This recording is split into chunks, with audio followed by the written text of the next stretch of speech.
Will be starting with act 1 scene 3। Act 1 में आपने देखा कि एंटोनियो से सारे बातें करते हैं उसके फ्रेंड्स, और एक्ट 2 में आपने देखा कि जो पोर्शिया और नेरेसा हैं वो बेलमोंट में कैसे डिस्कस करते हैं कि किस तरह से पोर्शिया जो she is not happy with the kind of proposals, marriage proposal she is getting. And first act में एंटोनियो से बेसानियो बोलता है that he wants a loan so that he can go and send a marriage proposal to Portia. और Bassanio first act में आपको पता चलता है कि बेसानियो लाइक्स पोर्शिया और एंटोनियो उसकी हेल्प करने के लिए लोन लेने के लिए लोन का गारंटर बनने के लिए रेडी हो जाता है। और एक्ट 2 में पोर्शिया और नेरेसा बात करते हैं, तो नेरेसा उसको बताती है पोर्शिया को कि there was one man from Venice जिसको जो तुम्हारे लिए बहुत सूटेबल है। And Portia says that yes I also like him. And मतलब फर्स्ट एक्ट 1 और एक्ट 2 में ये बात क्लियर हो जाती है। फर्स्ट बात है कि both of them are interested in each other, Portia and Bassanio. और दूसरी बात ये कि एंटोनियो शार्लोक से लोन लेने के लिए रेडी हो जाता है। अब शार्लोक जो है ही इज़ अ ज्यू। एंड अब देखते हैं कि शार्लोक के साथ जब बेसानियो मिलता है तो क्या बात होती है बेसानियो और आगे शायद एंटोनियो भी इसमें आता है। सो act 1 scene 3. Now he says 3,000 ducats. Well, I serve for 3 months. For 3 months, well, for this was as I told you, Antonio shall be bound. Antonio shall become bound. Well, bound का मतलब होता है बंध जाएगा वो। तो Sherlock उसको बोलता है कि मैं तुझे 3,000 ducats दे देता हूँ। बेसानी बोलता है ठीक है 3 months के लिए, और कहता है 3 months के लिए एंटोनियो जो है वो बाउंड हो जाएगा, वो श्योरिटी देगा। May you stead me, will you pleasure me, shall I know your answer? 3,000 ducats for 3 months and Antonio bound. Your answer to that, Antonio is a good man. Shalek पूछता है कि are you ready to make Antonio your guarantor? So he says yes, of course. Because he is a good man and I agree. Have you heard any imputation on the contrary? बेसानियो बोलता है तुमने कुछ और सुना है उसके against? तो कहता है शार्लोक बोलता है ओ नो, ये भी इम्पॉर्टेंट है, you will note this also as important. Now Antonio says oh no, my meaning in saying is that he is a good man to have you understand that he is sufficient. Yes, his means are in supposition.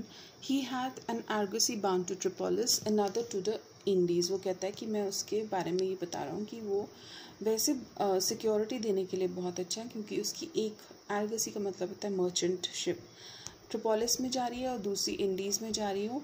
I understand moreover upon the reality he had a third at Mexico, और fourth at England. वो कहता है कि एक मैंने सुना है कि एक स्टॉक एक्सचेंज में उसका मैक्सिको में गई है शिप, और एक इंग्लैंड में, मतलब उसने स्टॉक एक्सचेंज में सुना था। रियल्टो का मतलब होता है stock exchange, Rialto is stock exchange. He had a third at Mexico, एक उसने मैक्सिको में भेजी है और चौथी इंग्लैंड में, मतलब उसने वहाँ सुना था। And other ventures he had squandered abroad, और बाकी उसने बाहर भेज दिए। स्क्वांडर्ड मतलब उड़ा दिए हैं पैसे। स्क्वांडरिंग का मतलब होता है उड़ाना, पैसे उड़ाना। तो वो कहता है उसने जो ये है वो बाकी जो वेंचर्स हैं उसने उड़ा दिए हैं बाहर। But ships are but boards, sailors but men. वो कहता है शिप्स तो बोर्ड होती है, शिप तो सिर्फ लकड़ी की बनी होती है, लेकिन सेलर्स जो हैं वो आदमी होते हैं। There be land rats and water rats, water thieves and land thieves, I mean pirates, and there is a peril of water, winds and rocks. वो कहता है कि शिप्स के लिए क्या क्या रिस्क होता है, लैंड रैट्स का, वाटर रैट्स का, वाटर थीव्स का, लैंड थीव्स का, पायरेट्स से मतलब पायरेट्स जो डाकू होते हैं, सी रॉबर्स। फिर पेरिल ऑफ वाटर्स, और फिर तूफान भी आ सकता है, पानी में कुछ भी हो सकता है, आंधी भी आ सकती है, और रॉक्स के भी वो टकरा सकते हैं। The man is now with standing sufficient. कहता शिप तो चलो, शिप की क्या गारंटी लेनी, वो तो कुछ भी हो सकता है, लेकिन मैन तो यहीं पर है, is sufficient. This is very important. वो कहता है कि शिप से मुझे क्या लेना देना है, आदमी होना चाहिए, और आदमी एंटोनियो यहाँ पर है। 3000 tickets, I think I may take his bond. मतलब वो बहुत खुश हो जाता है क्योंकि उसको पता है कि शायद एंटोनियो उसको वापस नहीं कर पाएगा लोन, और वो ये मौका ढूंढता है एंटोनियो से बदला लेने का। बेसानियो बोलता है B assured you may. Sherlock बोलता है I will be assured and I may be assured I will be think me I speak with Antonio. वो कहता है कि बेसानियो बोलता है कि आर यू श्योर, मैं तुम्हें दोबारा से रीअश्योर करूँ। कहता है मैं रीअश्योर हूँ, लेकिन एक बार क्या मैं बात कर सकता हूँ एंटोनियो से सीरियसली। बी थिंक का मतलब है seriously. The man is sorry, Bassanio बोलता है if it's please you to dine with us. वो कहता है हमारे साथ डिनर कर लो। तो बोलते dinner, yes, to smell pork, to eat of the habitation which your prophet the Nazarite conjured. वो कहता है तुम्हारे साथ खाऊं मैं, ये तो हो ही नहीं सकता। ये बहुत इंपॉर्टेंट है, इसमें बताया है क्रिश्चियन और जूस के बारे में कि कितनी ज़्यादा उनके बीच में एनिमिटी होती है। Christians and Jews. वो कहता है कि मैं तुम्हारे साथ ऐसी चीज़ खाऊं, हैबिटेशन का मतलब होता है एनिमल। ऐसे किसी habitation means somebody who survives on habitat, जो रहता है जंगल में और जो जंगल का खाना खाता है, जो कि तुम्हारे नाजराइट ने कॉन्ज्योर किया है। कॉन्ज्योर का मतलब होता है यहाँ पे लिखा है समंत, मतलब उसके अंदर उसके अंदर जादू भरा हुआ है, जादू से कुछ मिलाया हुआ है उस एनिमल में, उस पिग में। वो कहता है एक ऐसे एनिमल को मैं खाऊं जिसको तुम्हारे नाजराइट ने, prophet of Nazarite, prophet is God, Nazarite is, आपने सुना होगा ना, वो नाजी पार्टी थी जर्मनी में जो हिटलर ने बनाई थी, और हिटलर ने ज्यूज़ को बहुत मारा था सेकेंड वर्ल्ड वॉर में। और ये नाजी का मतलब होता है क्रिश्चियनिटी के प्रॉफिट, क्रिश्चियनिटी का भगवान मीन्स जीसस क्राइस्ट। ये रेफरेंसेस बहुत इंपॉर्टेंट है, ये आपको आ सकते हैं, and you should understand this. He says मैं तुम्हारे साथ खाऊं, वो भी पोक, जो कि तुम्हारे भगवान ने, जिसमें जहर भरा है या जिसके ऊपर जादू किया है। I will buy with you, sell with you, मैं तुम्हारे साथ खरीदूंगा, बिजनेस करूंगा, बेचूंगा, बात करूंगा, तुम्हारे साथ चलूंगा, and so following, but I will not eat with you. तब ये सब मैं काम कर सकता हूँ, लेकिन मैं तुम्हारे साथ खा नहीं सकता, और ना ही मैं तुम्हारे साथ पी सकता हूँ, ना ही तुम्हारे साथ प्रार्थना कर सकता हूँ, पूजा कर सकता हूँ। What news of the Rialto who he comes here. वो कहता है स्टॉक एक्सचेंज की क्या खबर क्या है, वो यहाँ कब आएगा। This is signior Antonio. Bassanio बोलता है एंटोनियो आ गया है। अब शार्लोक बोलता है how like a fawning publican he looks. He says वो कितना ज़्यादा, फाउनिंग का मतलब होता है सर्वेंट, एंड पब्लिकन का मतलब होता है टैक्स कलेक्टर, जो कि टैक्स कलेक्ट करता है, मतलब ही गिव्स मनी।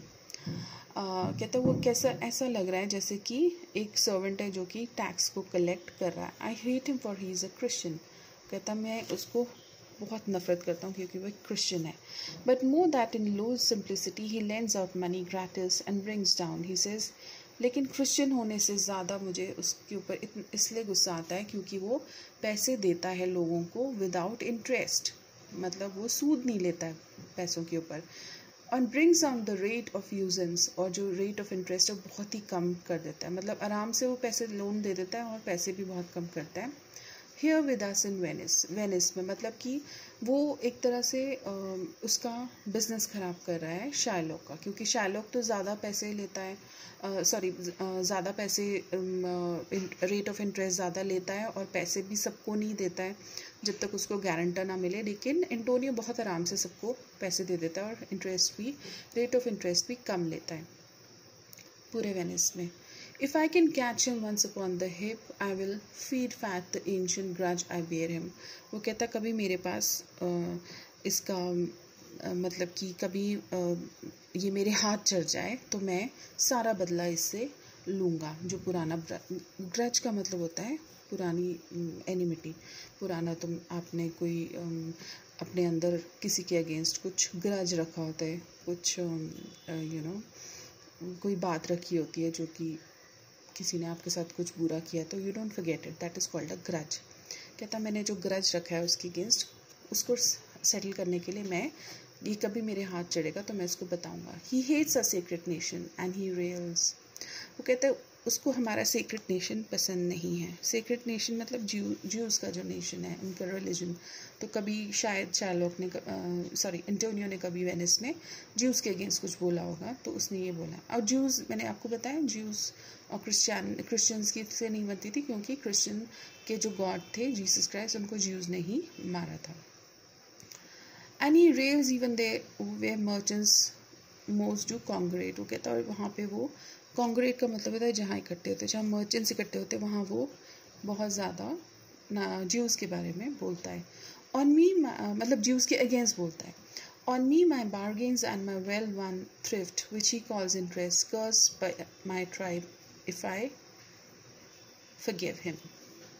वो कहता है कि मेरे ऊपर और मेरे बार्गेन्स के ऊपर, मेरी वेल वन थ्रिफ्ट, जो मैंने इतना पैसा कमाया है, जितना ज़्यादा मैंने मेहनत करके जो भी मैंने हार्ड अर्नड जो प्रॉफिट कमाया है, सूद कमाया है, वो उनके बारे में